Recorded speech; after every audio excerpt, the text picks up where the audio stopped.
if I remember correctly, there was an incident at was it Camp Pennsylvania there Right. in Kuwait. Can you go through those events with us and tell us what happened? Yeah, so this March 22nd was a Saturday. Um, we had taken over the camp from uh, this First Brigade, Third ID. We're First Brigade, 101st Airborne Division, Air Assault, and in in the command tent where me, the commander, and executive officer slept was a television. So I was able to, I'm a golf enthusiast. I was able to find golf on that television. So probably a week prior, I found some golf that was, happening in the United States. Anyway, fast forward, my idols, Tiger Woods, it relate to golf. Fast forward, um, Arnold Palmer, what's called the API now, Arnold Palmer Invitational Tournament was being played, that weekend. Hmm. So I watched it the Friday night, and Tiger had gained the lead by that time. And that Saturday, I'm all set to watch. It's probably coming on in, I don't know, 11 p.m. local time there. And we had this little shop bed that had probably been there for about a week or so. And got my little snacks. I'm all ready. They're sitting on the table there. And now I have my computer there. I'm setting up bill pay and all this stuff. And I'm just going to watch golf. So that's a Saturday. And have the golf on. Tiger's lead is growing. And as I'm sitting there, the flaps of the tent kind of moved, but that wasn't um, you know, Abnormal. abnormal. Thank you, because the wind would blow and the flaps would move. So it caught my attention. Just kind of looked at the floor, and that was it. And I'm back on the TV, computer. Same time, I'm loading ammo. So our ammo just came in that day. And my Mm. driver bought my ammo, so all my magazines are there. Besides, I have a magazine in my weapon that's empty, and I'm loading ammunition, bill pay, Tiger. And I'm sitting at the end of the table, so I can see the floor. Tents, tent side is right there, and I can see the floor. And what catches my attention is something at the floor level. It's these sparks. Hmm. So I know that we are in the land of not quite right, and that's a not quite right grenade. That's my assumption. Wasn't really looking to see the shape or anything like that. I just saw the sparks. And did you identify it right then and there as a grenade? I did. I couldn't tell you that in terms of the shape. I wasn't trying to focus on that. Right. I see the sparks. It wasn't just, wait a minute, let me get a Yeah. closer look. I didn't do that. Right. Yeah. The sparks was enough for me. And again, a frag grenade doesn't spark. Well, okay. I don't know what the hell it does because I've never pulled the pin on a frag grenade, let it sit there and look to see what it did before it blew up. Right. So my assumption is that that's a grenade, but there's some sparks. It's like, Sure. sparks emitting. Once I saw that, it says it's a grenade. We're in a land of not quite right, and that's a not quite right grenade. I get up from the table, go to the back of the tent to wake up the commander, and who's sleeping.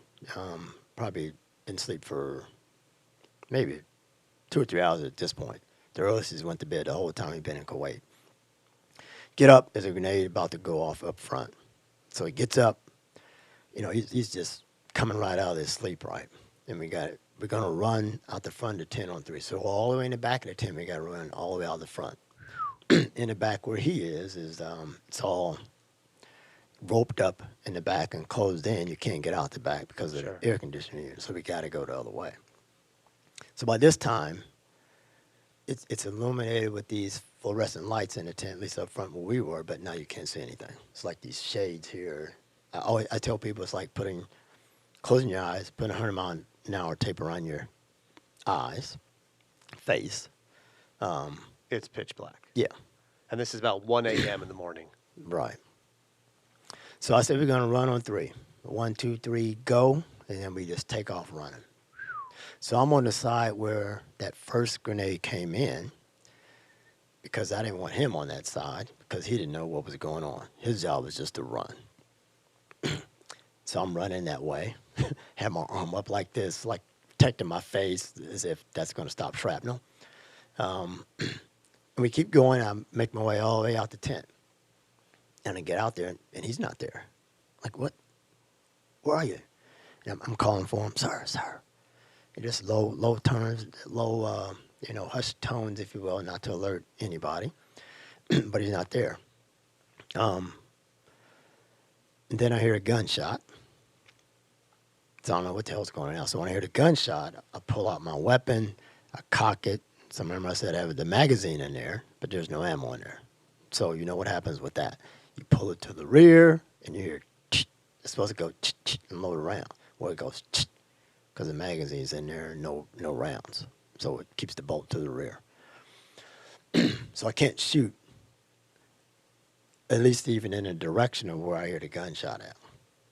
Although, second thing would have been after, loading a weapon is trying to identify what the heck it is and what I may be shooting at, which I couldn't do that either. So can't find him. There's this gunshot. I go to the TOC, and I said I need a weapon. I need some nods. Weapon, ammo, and nods. So someone's going to do that. There's these guys that are at the front. We had a National Guard unit attached to us just for the camp. I put them down in security positions there. So at this point, you think you're being attacked by the enemy. Exactly. Yeah. Right. So I finally get that weapon and nods and things, and I take it back out the tent. I give the guys before I go, I said, the running password, if I had to come back or whatever, just going to be Sergeant Major. Shoot anybody else that's coming. Or you can challenge anybody else that's coming. I didn't say shoot them. So I go back out. I go to my tent.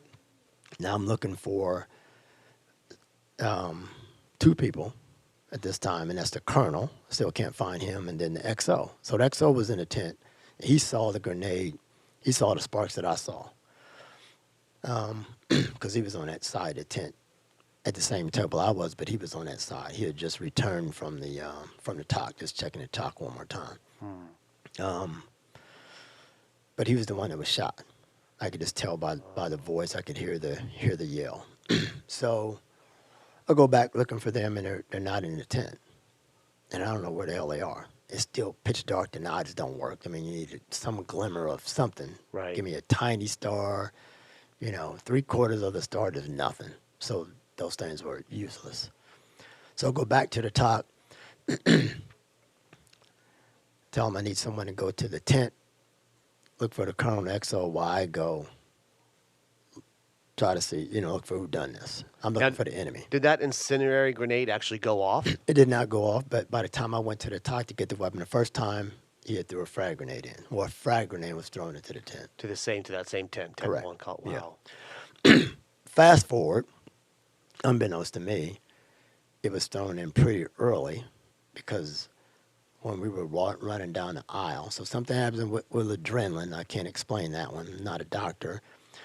Where as an individual, certain senses and all those things just kind of, they're not the same. That grenade ends up knocking the commander back into his sleeping area. The second grenade. The frag Yeah, grenade. the frag grenade that comes in, yeah. Wow. So that's why he wasn't out with you when you ran out of the tent. Correct. Because that grenade knocked him back into the tent. Right. Wow. Right. And that grenade ended up exploding where I slept. So had I not been watching Tiger Woods play golf, then I wouldn't be sitting here because that just obliterated my area. Wow. So I come back to the, I sent someone to the tent to look for them, and I'm out looking for the enemy. So there's no one out there. Like no one had made out of their tents. It's eerie, quiet, dark. No sign of any enemy. Have no idea what the hell is going on. And before I get going into that, I hear someone challenge me. Halt, who's there? I say the Sergeant Major. Now, I know the voice is telling me to halt. One of my soldiers. And I had known him from a previous unit. So I knew his voice very well when he said halt even. So he says, Sergeant Major, what's going on? I was like, I don't know. I said, Major Romaine is shot. And then he says, Captain Seifert was shot as well. So by this time, a frag grenade was thrown into my tent. Frag grenade was thrown into the next tent, and then the next tent, and then someone else shot. So how many grenades total is that? 3 grenades. In 3 different tents. Correct. 3 grenades in 3 different tents, and 2 people are shot. Right. All in about 15 Not even less? 10? 7 to 10? 5. 5 minutes. Yeah, And it's still this unknown of who, where, what's going on. correct. Wow. Yeah, yeah. So I tell him someone's injured. So when he tells me that Captain Seifert has been shot, I go back to the talk. What do I get this time? I tell the higher headquarters. And so again, like no one's out there but him and I, and there's just no one looking for the enemy, right? So we need some help. So I just get on the radio and I call one of the units, one of our infantry units. So I had been the battalion sergeant major for no slack. So I just automatically, no slack 6, no slack. We need some help over here. And everyone can hear what's going on. I need a squad. No, make it a platoon to help search our area. So he sends those people over there, get off the radio, and as I'm walking to go back out, I hear on the radio, it's our aid station, said, do you need an FLA? I was like, yes, in the vicinity of the talk, because I know 2 people are hurt. Medical. Right. I don't know anything about the grenades or anything about that yet, or what that devastation looks like in those tents where those grenades were thrown. So that medic that was monitoring the radio was the lifesaver. Of the lives that were saved, he's really responsible for that. Now there's a lot of triage and all those types of things the medical folks did, and our soldiers there on the ground did in terms of triaging and getting them to the aid station first and flown out. But had he not been listening, that's just delaying it. You know what I mean? So Sure. I mean, yeah, he saved a lot of lives just being alert. So how many people are wounded at that point? So, again, the grenade was thrown into the second tent that housed the majors. There was a couple of senior captains in there. And then the third tent was captains. So all in all, 13 were wounded. Yeah, 13 were wounded and 2 ended up being dead. Wow. Yeah. So it's chaos. It's dark. It's 1:30 in the morning. Yeah, you haven't identified the enemy. There doesn't seem to be some large force overrunning the tent or overrunning the camp by any means. I mean, what was the next step to kind of get control and figure out what's going on? Yeah. So the next step ended up being we can't find anything. I go back into the talk and say, something's changed in this camp. I don't know what it is. It's been for 20 days and everything's been status quo. All this time, something's changed. A couple nights prior to that, or probably 3 nights prior to that, I'd gone around to all our guard posts just to check on our soldiers on guard. Went late intentionally. Not to catch them sleep, but to catch them doing the right thing, not the wrong thing. Right.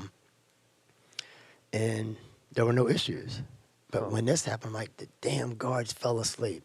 How else can anyone get into this camp unless they fall asleep? Wow. There's like almost no way. Now, mind you, there's probably 6 of those guard posts all the way around this massive thing that was Camp Pennsylvania.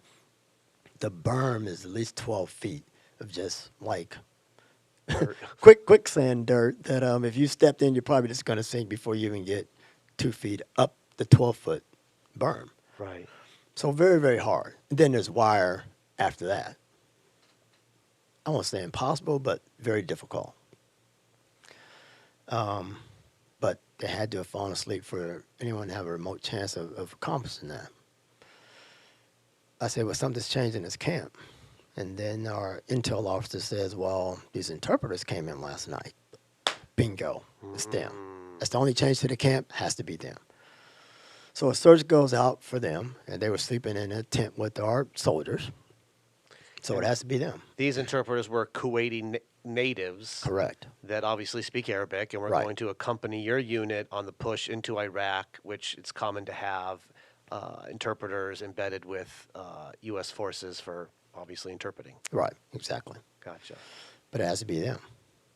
So the search goes out for them on the camp. Interesting. They find them relatively quickly. They're peeing in their pants, scared. Huh. Don't know what the hell's going on. We got them flex cuff, hands behind their back, on their knees, weapons pointed at their head. Get them corralled and get them into a place where we can interrogate them. I forget how long that really took, but just to learn they don't know anything. So it's not them. Now Yeah, we're they were back. probably scared shitless. Exactly. So back to square one, who did it? So even while all that's happening, the medevac is happening. So the FLA is taking people from the TOC area. They're getting triage in one tent. Blood's everywhere, all kinds of, you name the injury, guy's legs almost coming off from a grenade because it was 17 inches away from the blast. Another guy we later learned who died of wounds, died of 83 shrapnel holes in his body, gaping hole in his neck. People tossed that around from the grenades blowing up.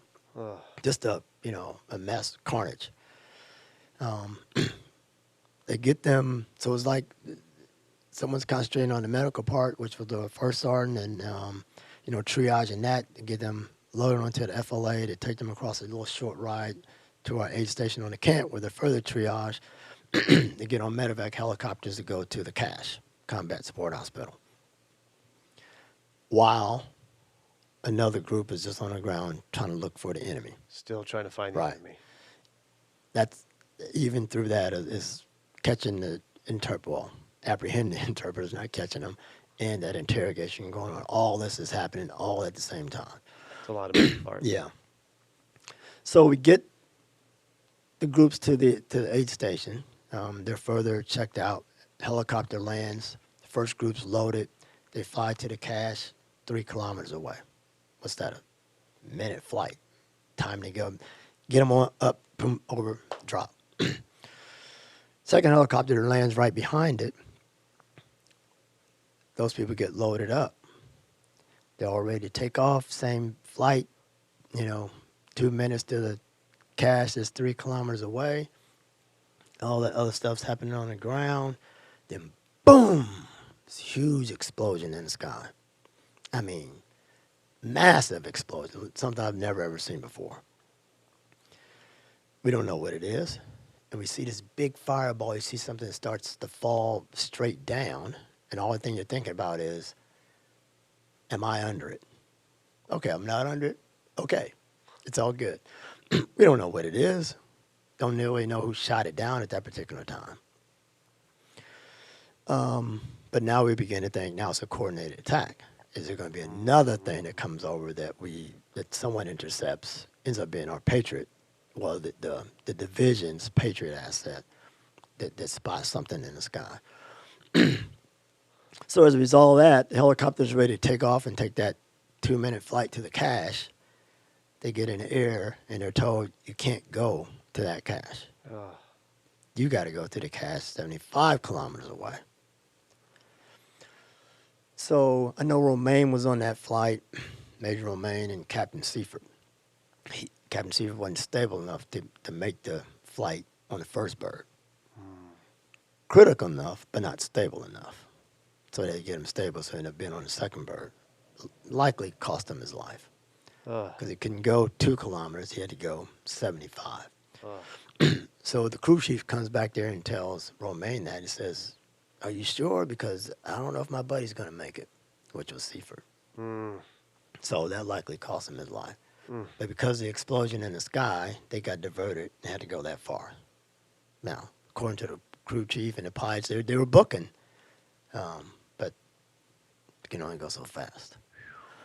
If I may read an excerpt from your book. Sure. This is going to fast forward the story a little bit. It's page 89. I paused in utter disbelief, my jaw wide open. I stared into the corner of the talk, not fully knowing what exactly to say or how to say it. I wanted to ask him to repeat what he had just said, even though it was crystal clear. I had to let it sink in. I think this is right around the time it was starting to the idea of this attack was actually initiated by a U.S. soldier. And that's when, prior to this, nobody would have ever, that wouldn't have crossed anybody's mind. How did you feel that second you found out this attack could have been from a U.S. soldier?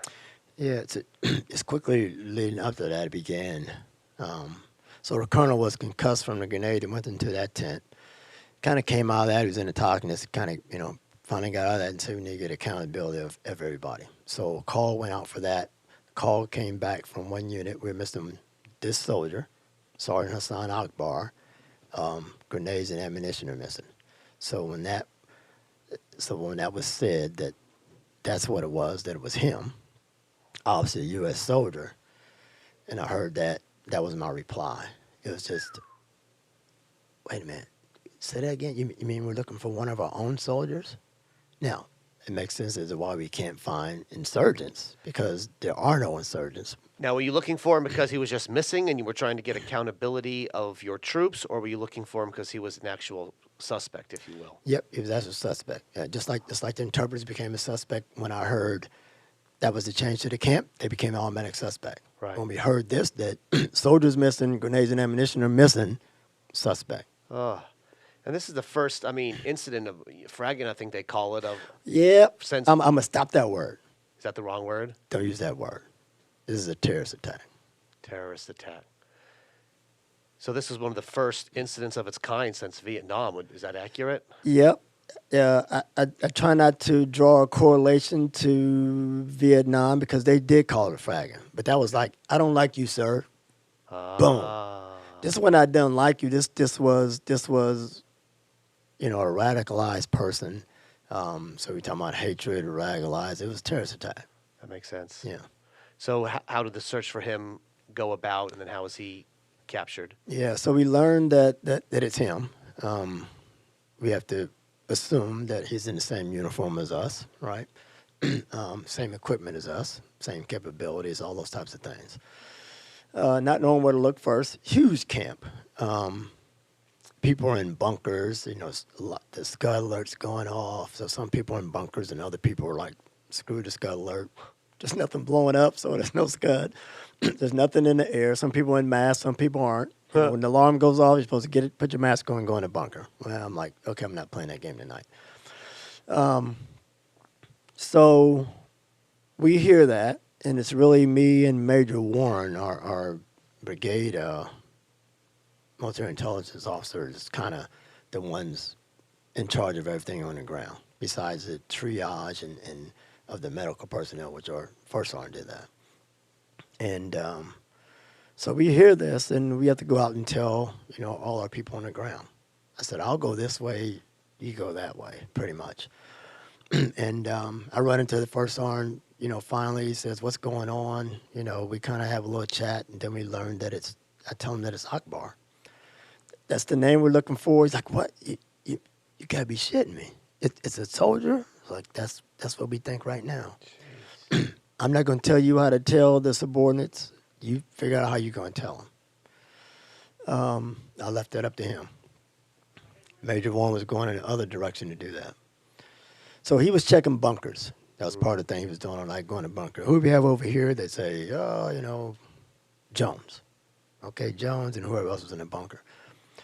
There's one as you come out of the talk that was there that he just hadn't checked all night. So his first impulse was, and he's walking around with a weapon all night in his hand, it's 9mm. So he goes to this bunker. He says, who we have over here? He's probably 25 feet away that he'd done all night, giving that, let's say, challenge for who we have here. So the guy says, Sergeant Akbar. So Warren has the wherewithal to holster his weapon so he doesn't look like a threat. Akbar doesn't know that we're looking for him. He thought he got away with it for the moment. Yeah. And Warren's trying to think, did I hear that right? Because it's only the second time I heard this name in a matter of minutes, Akbar. So another person in the bunker, a soldier, says, what his name is.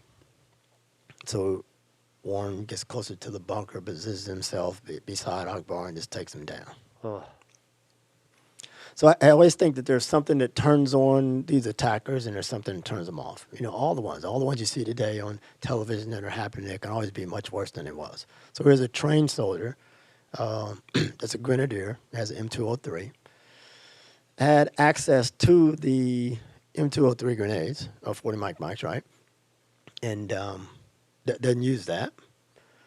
Throw some grenades. But what do we teach people when we throw something in a room? or throw a grenade in something, what happens after that? You leave? Well, we throw it in, we let it explode, and then we come in shooting. Okay, right. Right. What the grenade doesn't kill, small arms will. Didn't do that all night. Had he done that, I wouldn't be sitting here either. A lot worse. And it'd been a lot worse than all those tents. Where they were triaging people, yeah, I guess they would have probably got to that, but it'd been a lot more deaths. So let's take a step back then, because this terrorist who did this attack, one, he was a U.S. soldier. Correct. And it's not like he was in the Army he wasn't a private. He wasn't in for a day or so. He was a junior NCO. And, I mean, he had if I'm not mistaken, a degree from UC Davis in aeronautical engineering. I mean, this is, you can say, make the case for an educated, book smart, so to speak, person. But also, like you said, radicalized somewhere along the way. Didn't he convert to Islam, and then, which doesn't mean you're radical by any means for that matter, but converted to Islam early in his life? And then do you think that somehow all those years he just got radicalized? Exactly. To me, Islam has very little to do with it. I agree. At all. I mean, just because you join that's a religion. What you do with what you strongly believe in, that is the radicalization. You know, you believe in it and you twist it to be what you want it to be or what others think that it could be, and that's the radicalization. So, of course, we can do it with anything. I can give you several scenarios where, you know, someone becomes that if they want to do that based on someone else's belief, not the initial one. But that, in essence, that's what happened. And he had a history of writing in diaries about wanting to kill Americans and whatnot. Isn't that correct? Right. Now, at that time, of course, we didn't know that. Right. That was brought up later during the trial. So you take him down, arrest him. I assume flex cuff him and everything. Take his weapons away, and then what happens after that? So he take his weapons away. I noticed that by this time I go back to my tent and I get my gear because I didn't have it all night. I get that, and as I'm coming out of my tent, I noticed a piece of brass on the ground. So it was the brass left from when he shot Romaine. So he's apprehended, take his weapon away and all that. I smell the weapon. You can tell it's been recently fired. There were no other shots fired that night from any other weapon other than that one. And that's through training.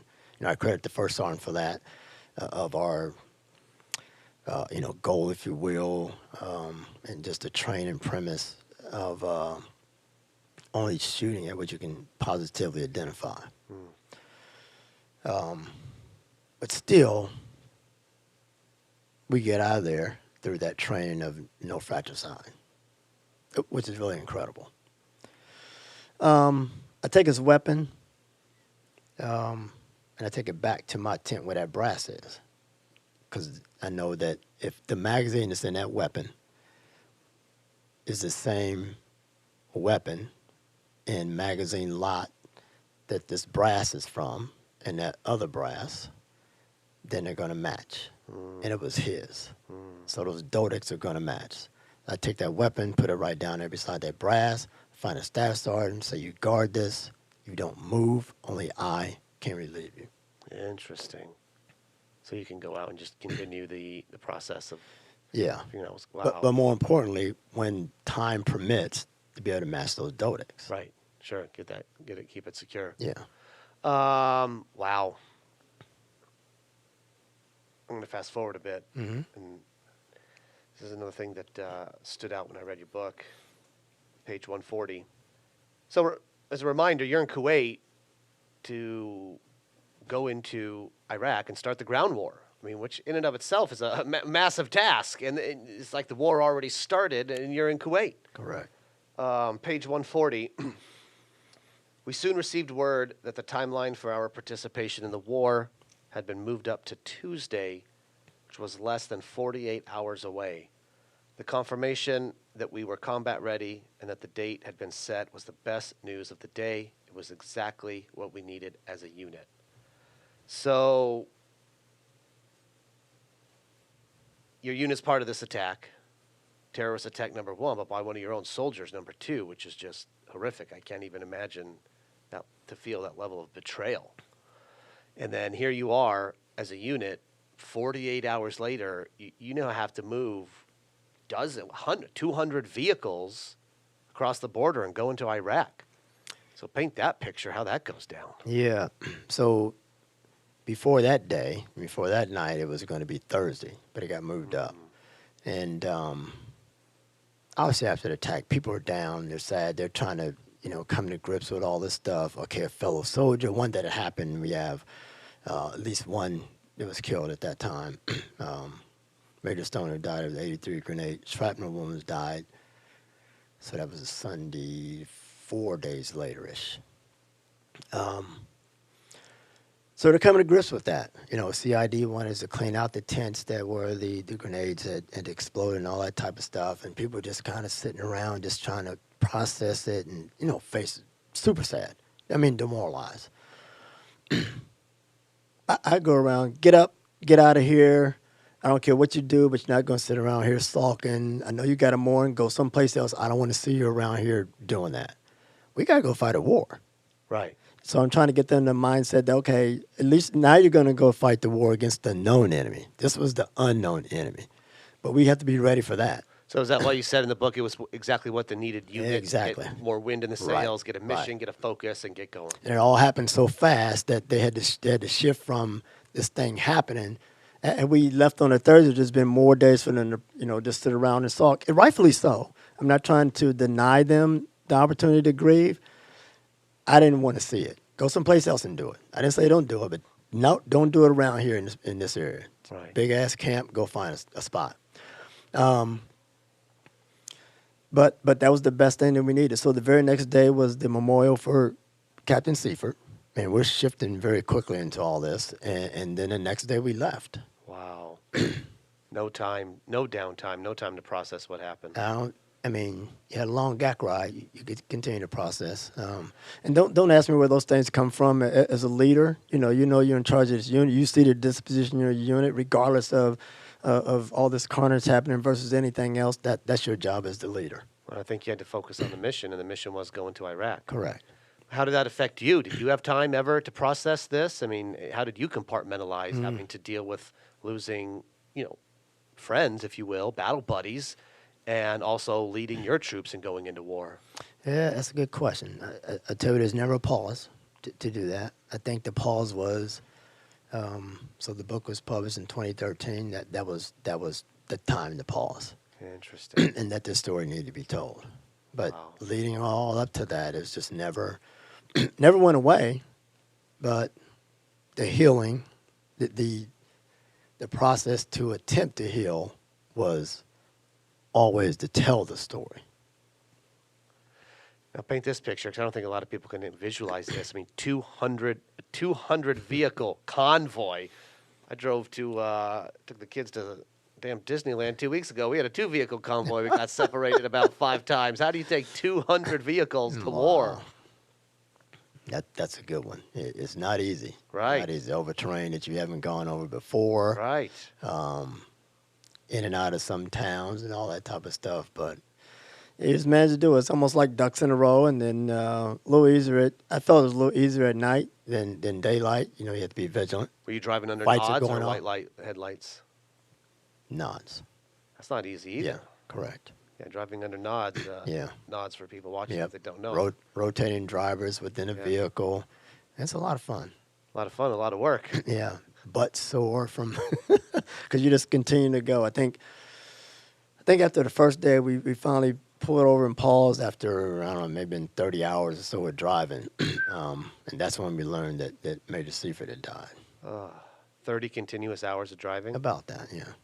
Yeah, that's a task. Mm-hmm. That's a task. Tell me about the trial with Hasan. How did that go down? Because I know you went and a number of people attended. And I know if I was involved, obviously I'd want to attend too and see that.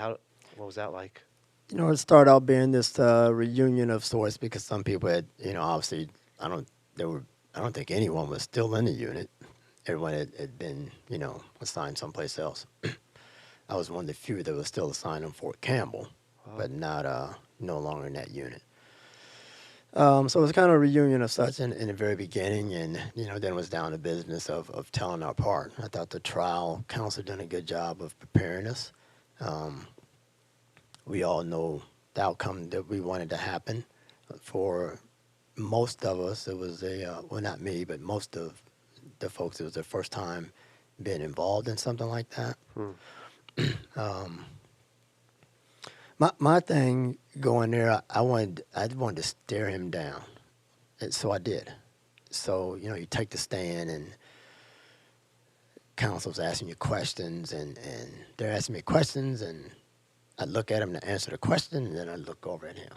I wanted him to look at me. Did he?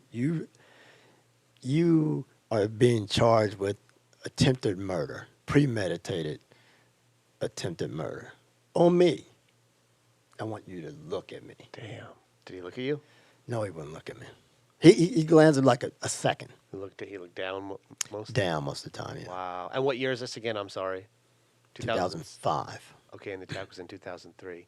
Now, is this like something you'd see on TV, or trial, defense? I mean, is this a typical courtroom? I mean, I know it's a military setting, but is it handled like most people would see in a movie in a courtroom? Is that how you can? Yeah, pretty much. Pretty much. Smaller than what you see utilized on television. Just out of curiosity, what was his defense? What was his main defense? Yeah, like sanity. Yeah, like most of these. Like, okay, there is some level of being insane to kill people, for the most part, something. But of course, they wanted to use that. Now, I forget the exact date, but prior to the trial, while he was in custody, he was brought to counsel's office, and just the regular stuff that they do in preparing for this. And counsel turned their back, and he stole a pair of scissors, kind of put them up his sleeve. So when the MPs came to get him, scissors slip out his sleeve, and he nearly stabs one of them to death. Yeah. So is that insanity? That's just a killer. That's just a cold-blooded kill. The first one was grenades and gunfire. This one is scissors. Yeah. So ultimately, he was found and charged guilty and in prison. So, charged with 2 counts of premeditated murder and 2 counts of attempted premeditated murder. Guilty on those charges. I think we went away for about a month and then came back to the same courtroom for the sentencing, and he was sentenced to death. Wow. But he's sentenced to death, and that's a long process in and of itself. Is that because on the military side and what they have to go through on the military side, because he was a soldier, to be convicted and actually put to death, the death penalty? I don't know if the military side has much to do with it versus, every criminal is going to, you get appeals. Right. So you have to go that process, and you get a certain amount of appeals until they're exhausted. Well, his is exhausted, and then you just wait. I mean, there's plenty of prisoners that's not in the United States disciplinary barracks that are just awaiting execution. They're on death row. Right. Interesting. I don't know who makes the call when it's going to happen for any of them. So on the U.S. side, though, it's the president, it's the commander-in-chief who has to make that call? I know that that a president was able to initiate an execution to stay, so I'm sure he has something to do with that process. Now, you talk in your book towards the end about the insider threat and how it's more real, if you will, than what people think, and it's still relevant today. Maybe you could say more today, or I don't know if that's true from a statistical standpoint, but what does that mean to you in this insider threat? So in writing the book, as I began to put things together, I realized I needed some type of hook. What's the hook going to be for people to read it, number one? Not knowing, but a little bit of knowing about some attacks and how they related to be similar in that they were insider threat attacks, where, we're close enough, either proximity of working or acquaintances or things in that nature where the person is close. Close as in close to their attackers. Exactly. Or I'm sorry, the victims, I'm sorry. Correct. The attacker and the victim, like same school, same work, same office, something like that. So example, there was a colonel that was in the Canadian Armed Forces. He, and this was before I finished the book, again, trying to get related incidents. He eventually was raping women and killing women. He was the commander of a very well-known base in Canada at the time. So coming up with the title just of our own story of embedded enemy, the insider threat, Akbar could be no closer than us than he was, just like this commander of that base. Interesting. So it propelled me to come up with a quote to relate it to all these things, not all the things that happen today, but similar insider threats that are happening today to help the world see these things for what they are and not try to look for a certain demographic that's committing the attacks. So you think about after 9/11, the guys who flew the plane into the building, into the towers, that, okay, everyone's going to look like that. It has to be them. Okay. But then when someone shoots all these people at a concert in Las Vegas and it doesn't look like them, okay, now who's the attacker? Can't keep looking at them that you think society, and then the person looks like this does it. Because if you keep looking at them, you get the Las Vegas shooter. Right. You miss Batman in rural Colorado. You miss that shooter. You miss the guy who works at the airport in Wichita, Kansas, who's now become radicalized. He's a white guy who becomes radicalized to work for ISIS and wants to blow up the airport, but is foiled. Wow. What you're looking for who? The people who did the attack on 911. So that led to the quote of, no profession, level of education, ideology, or religion is above reproach. There is no profile. The insider threat is closer than you think. Stop profiling and just think that, I know no one's going to go out in society and walks down the street and say, that person's capable of it. And if, I don't want to say paid more attention, but if people listened more, maybe they could identify these threats. Because, a lot of times these attackers reach out, speak out, do something that sets off a red flag. Yeah, just we need to become more situationally aware. Wow. Whew. So what's next in your chapter? The next couple months, year? What does it hold for you? Well, I'm constantly seeking speaking engagements to speak on the subject of situational awareness security. This book and this story sets that up based on the things we just talked about. It sets it up. Then has some strategies in the back of the book to try to omit some of the attacks, because as you just said, some of those red flags of if you're just paying attention, if you're listening, what is your gut telling you? How do you trust people? These are some of the strategies in the book. Kind of know your neighbor. Yeah. When the police show up and there's 20 cop cars at the house next door in your neighborhood, and you find out the whole meth lab has been there and you didn't even know it. Well, you didn't know your neighbor. Now, in today's societies, more people are private and not going to let you know anything, but there's probably some signs that something's going on over there. And we see this happen in society almost daily. It pops on the news someplace. So that's always prevalent in terms of next. Anyone who's listening out there, you're looking for a speaker, I'm ready. It is a frightening subject. No one in schools wants to hear this. I say that if this happened, this incident, something like this close, can happen inside the close-knit organization in brotherhood of the armed forces, then it can happen in any campus, community, or organization at any time and anywhere. And sadly enough, we see it happen. Unfortunately, it feels like weekly. Yeah.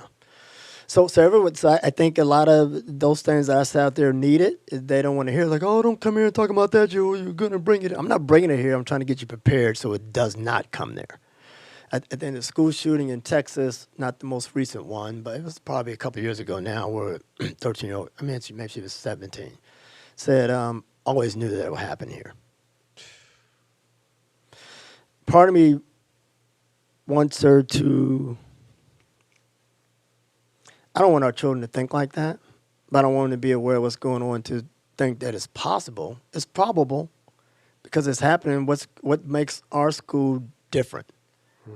I don't know. But she said that. That's not my words. She said that. I'll tell you, as a father of a son going into fourth grade, it's a real fear. I mean, it's my worst nightmare. Right. I can't, it's horrific, and I can't even imagine what the parents go through. And we think that, okay, of age at 18, you can't drink, but you can buy a gun. So you can't drink. You can't be trusted enough to drink at 18. Not that I'm trying to change the age, but we can sell you an AR-15. Right. Something doesn't match to me. I'm not going to get into gun stuff. I don't like that, though. I'll tell you that. Crossville, Tennessee, 2019, two fifth graders, elementary school, two fifth graders come up with a plan that they are going to bring weapons to school. So that means they have access to them. They're going to shoot as many people as they can. I'm sorry. They're going to bring the weapons to school. They're going to hide them in a locker that's close to a back door. They're going to fix the back door so they can get in and out. Hide the weapons there. Shoot as many people as they can, then kill themselves. Fifth grade. And you said your son's in the fourth grade. So we're at that level now. I can't even fathom. Yeah. But trying to come into the schools and speak. So I wouldn't want to talk to those students. I think they're too young, but I would want to talk to their parents and the faculty and staff of the schools. We get to high school, I think we need to include some students. I think the police can't be everywhere. Now we're putting guards in the school, and they aren't even to tackle this. The 18-year-old, 17-year-old attacker is smart enough to shoot them first. So they're not stopping the attacks. But I think the student is more capable, not by getting in the way of a shooter, but just by Recognizing the awareness. They're going to talk. And when something's off, your gut's going to say something's wrong with that person. You got to report to somebody. I won't get into all those things of what that looks like, but, the whole government thing of see something, say something. I think if you listen and you pay attention to those posts, we got to get better at that particular part because they want to tell. Almost everybody that attacks, they want you to know that it was them. And it's almost like it's a thing now to shoot up schools, whereas like 45 years ago, and I don't have statistics to back this up, but it's almost like you never read about it. It wasn't on TV. It wasn't all over social media. And nowadays, once a quarter, once a month, like it's what seems like daily, there's a new school shooting. It's almost like the thing to do now. Right. And Columbine started that, and it's just manifests from there. In the situation of our overall country, it's just led to more of them and different types of them for different reasons. At least the attacker has a different reason. You still keep in contact with a lot of the people you served with in the 101st and that were there on this deployment? Yeah, I just played golf. I had a buddy of mine, Holden, in the book, now a colonel. We played golf together. He came to Pittsburgh and a couple of days there, and we played golf. Kyle Warren, retired now, was down at his house playing as well. So played a lot of golf. The first sergeant there, Stevenson, we've played golf together before. We've actually played in the Chris Seifert Memorial Golf Outing that was held in eastern Pennsylvania. We played in that a few times and actually won about 4 times, I think, and came in second twice. So that was always cool for us to play as a unit. Wow. Any more projects in Hollywood going on or coming up? Yeah, so wrote a screenplay adapting that from the book. Oh, wow. And so kind of shopping that around, trying to get it picked up and make this a movie. And it's not necessarily about, it's adapted from the book, so it is about that. But to do it is not about this glamour of making a movie. It's about telling the story and opening the eyes of people. I sit here and say that have happened inside a close-knit organization and brotherhood of the armed forces. They can happen in any campus, community, an organization, anytime and anywhere. But if you don't hear me say it, hopefully this picture can help you see that. Well, it's definitely a story that I think people need to hear and understand. Understand the threat is real, and especially for the memorial of the 2 soldiers that were killed. So honor for me to help tell the story one more time. I know you've done a lot of speaking engagements, but thanks for giving me my chance to help tell your story one more time, Sergeant Major. I appreciate it. I truly appreciate you having me. Thank you. Thank you. Oh, wow. All right. In post, we're going to make this. That's going to be a good one.